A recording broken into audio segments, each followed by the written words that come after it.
Abuja. Hello, good morning, and welcome to DatelineAbuja on AIT. I'm Hawa Momo. Thanks for joining us. Drug abuse, also known as substance abuse in Nigeria, has relatively been on the increase and has become quite worrisome, especially in the Federal Capital Territory, Abuja. One of the major challenges Nigeria faces today, aside corruption, is the abuse of drugs. And so far, we have not been able to fight this problem effectively. According to records by World Health Organization, the abuse of drugs and alcohol and misuse of illicit drugs results in 3.3 million deaths each year and affects society through cost-incurred secondary crime, reduced productivity at work, and high health care expenses. Substance abuse and addiction also leads to broken families, destroyed careers, death due to negligence, accident, domestic violence, child abuse, etc. However, the question remains, why will an individual indulge in substance abuse? Why I'm selling this thing? Because of when I'm selling this thing, I don't have money to do another business. I'm the one who I'm selling. So why are you selling? Because of I'm not have money to do it another business. So do you take it? Yeah, I'm not take it. You only sell? Yes. Thank you very much. Who are the buyers of that? What kind of buyers? Who are the buyers? Who are the buyers of that? What kind of buyers? Man and woman, all of us, they are buyers. Big men, children? Yes. You tell us which buyers. Big woman, children, nine they buy. I'm the seller. There are many people to sell for me. There are women and men. They are all to sell. They are all to buy it and to sell it. All of them. Narochi and codeine and cocaine. All of them. Here in the FCT, it is said that most people who get involved in these acts of substance abuse are children of the influential and the wealthy, whom seem to have the financial backings, and also the neglected and jobless youths. And in some cases, some politicians purchase these substances to lure youths in order to use them for their political escapades. We are getting rochi from our political leader where they are coming to do their rallying. They just took us and they are bringing us from like about there on top of the hill. They are used to come here and share us because we are going to fight for their own interests. So, and the thing now we are addicted on it. So, without the thing, we can't even walk. So now our life just turned to be like a junkie because our political leaders, they're just using us to give us this kind of things. Because we, for this park, we have a lot of people that are taking out of 100%, 75% we are using this thing. And when like now, election times are very soon, they are coming. Now they are using the drugs. It's the political leaders they are using to come with the drugs to give us. So when we took the drugs, we can do no matter anything. We are not fearing of anything. We are just taking it. Any person, when he came to us, we can face him, we can face death, we can face anything. And we have some dealers, based on we don't want to drug addict. We have some dealers from the abattoir. We are calling them to sell the rochi codeine to us. So all the thing we can't say we can blame the politicals. We can blame our leaders. So do you want to stop? We want to stop it because now the way we can stop it, this thing is easy and it is too fast because we don't go far. So if the federal government want to be stop us to doing this all kind of thing, there should be create jobs for the youth and create more works because it's a part of poverty. because some of us we are coming from Borno State. We be refugees here, and they are using us. They are using us several times. They are using us. When they give us this thing, they are just deceiving us. And after election time, when they achieve their aim, we are not going to see them again. So now we want to leave it. So now we like to be say no drug again. Thank you very much. Families, religious organizations, the media, and most especially school authorities need to enlighten youths and the students on the implications of drug abuse, both to their health and the society at large.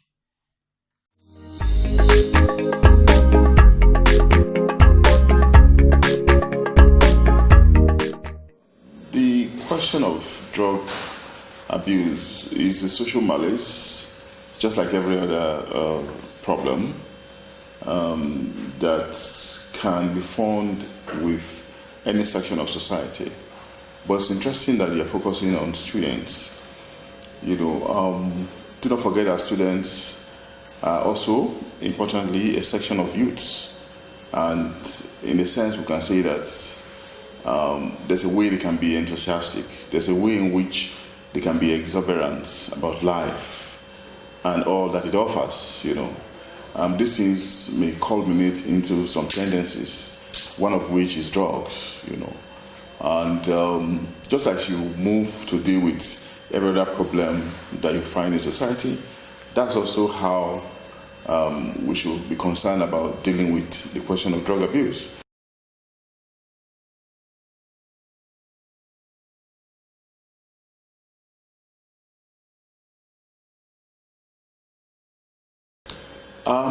I think we should be careful with perception, really, because these are just perception.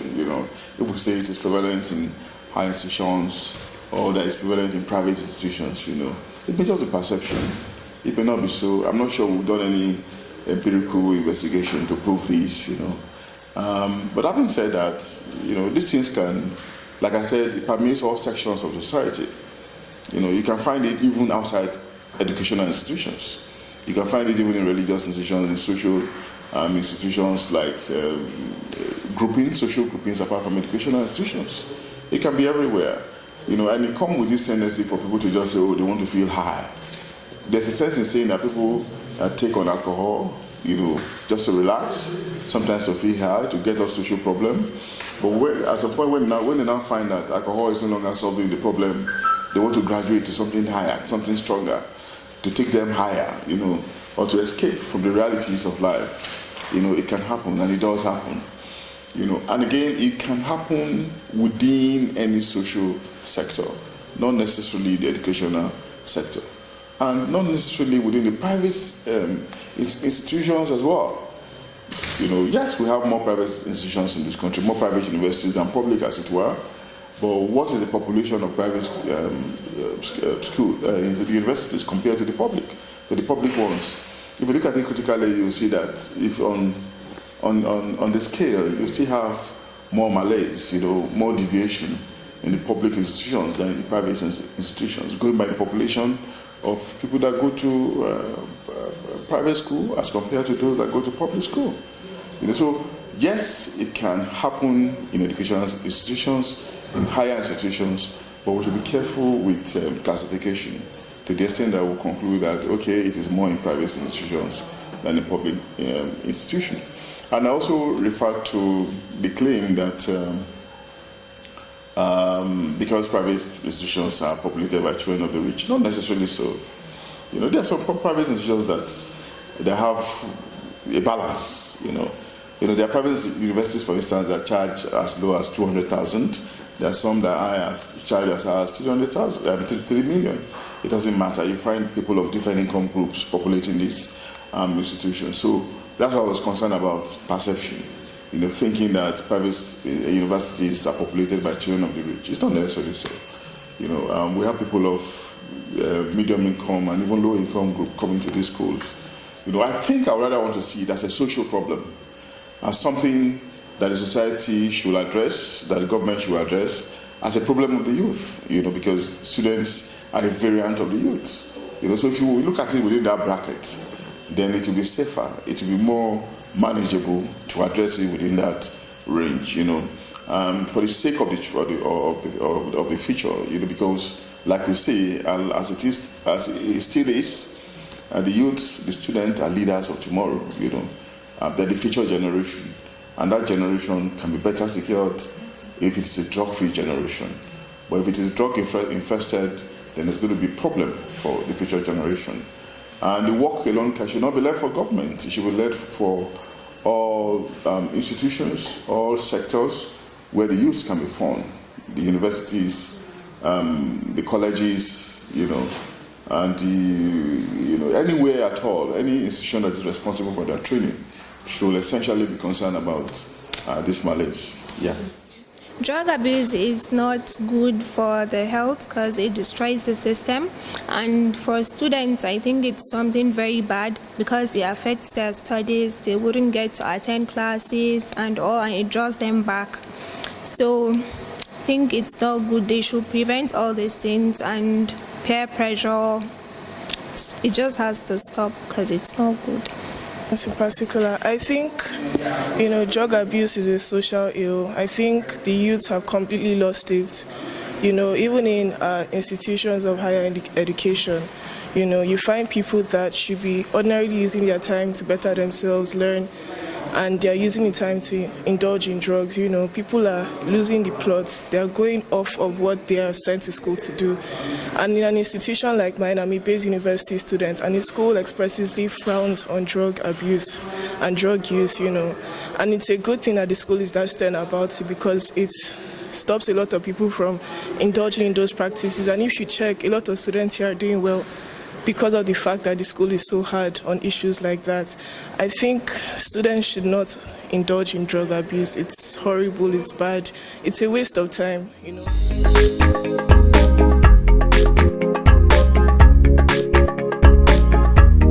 Drug abuse or substance abuse has its own effects, which is not favorable to the human body, some among which could lead to self-destruction and most likely death.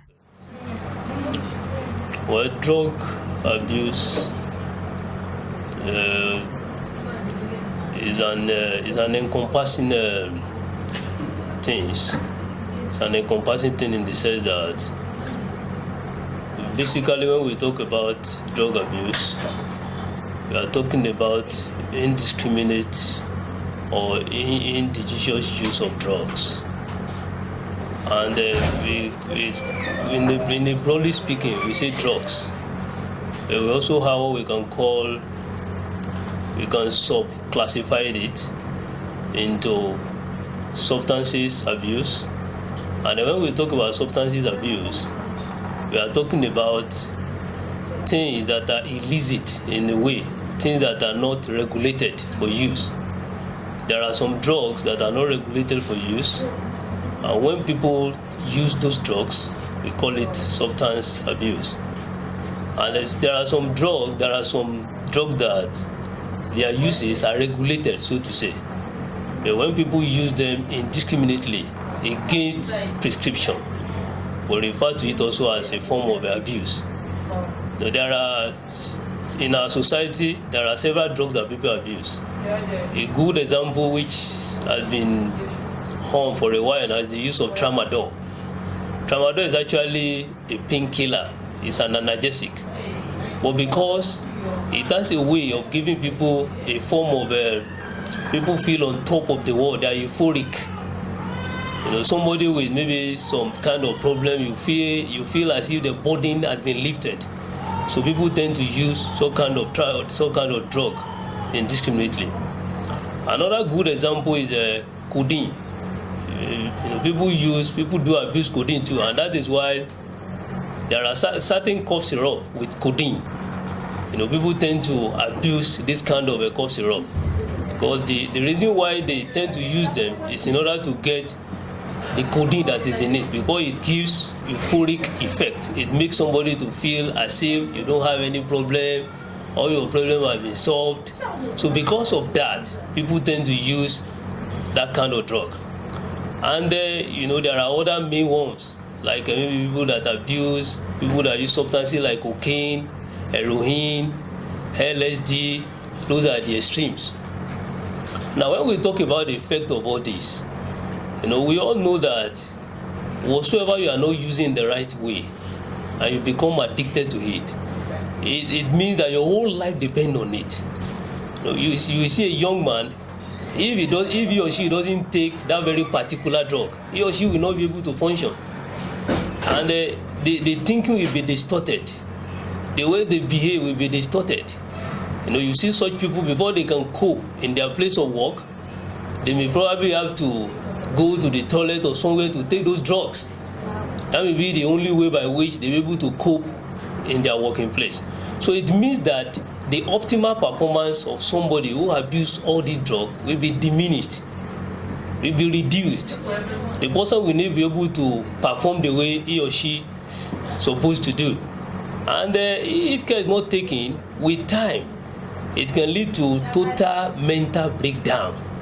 You will have seen people that they eventually become mentally breakdown in the sense that their thought pattern, their behavior, the way they reason, the way they do things are already totally distorted. Most of the time, it's a cascade of events, which, if not dealt with at the earliest stage, it can lead to total breakdown mentally. And apart from that, you can see people that are also into drug addiction. They are prone to accident. They are prone to accident, vehicular accident, motorcycle accident, or accident in any form. And because of, apart from being prone to accident, they are also prone to certain diseases. They are prone to what we call DVT or deep venous thrombosis, because some of them they inject some of this drug into the vein by themselves, and because they do it repeatedly, some of them diseases will be introduced into their body system, and before we know it, they can develop what we call deep venous vein thrombosis, and which it can become so bad that some of them, the thrombosis that form in their veins can be dislodged and get to the lungs, called what we call pulmonary embolism. So you can see that it's actually a cascade of events. And when you also look at it, the money that somebody is supposed to use to live a beneficial life, maybe to clothe yourself, to buy things that are beneficial to the body.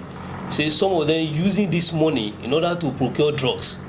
At the end of the day, you can see some of them using, maybe unnecessarily begging others for money, because they are using money to procure some of these drugs.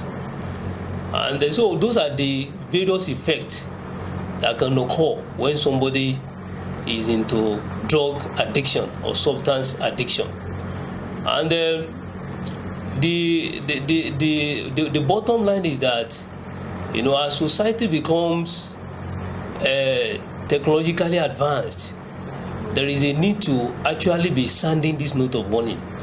The initial stage of drug addiction is a bit subtle.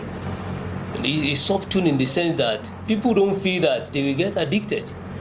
But as time goes on, we all know that any behavior that you do in a repetitive manner, it eventually becomes an habit.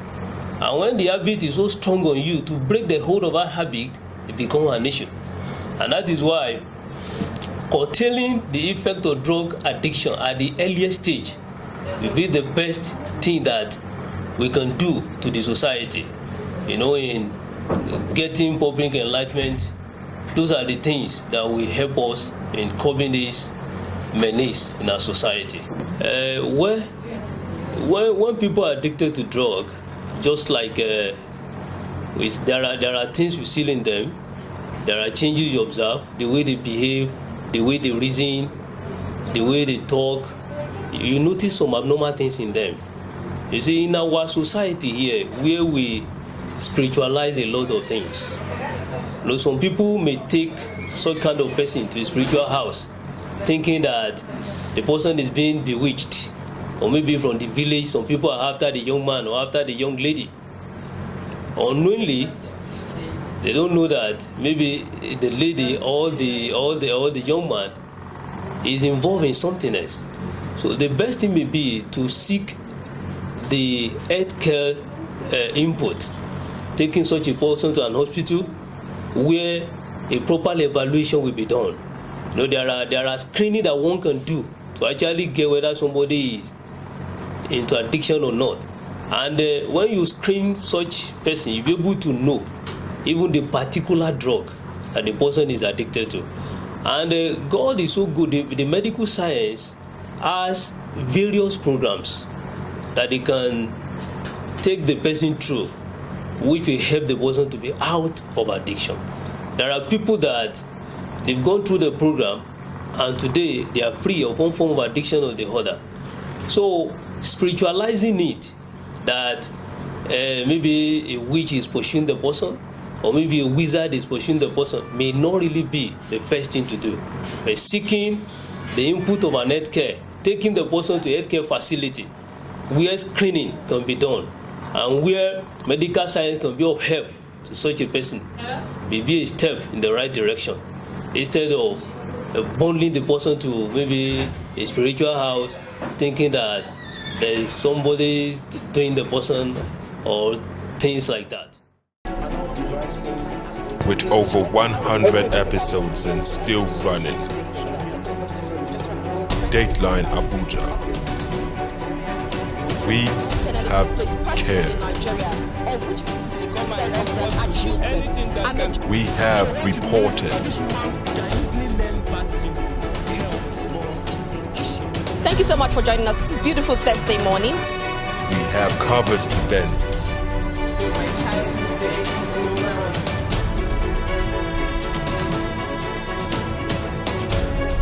Exclusive interviews. One another. Let's look at the knowledge. The God of the knowledge of this. It may sound very absurd. And you are saying, you want to believe what type of things that I have seen done. So simple. We have been there. DatelineAbuja. Everything matters.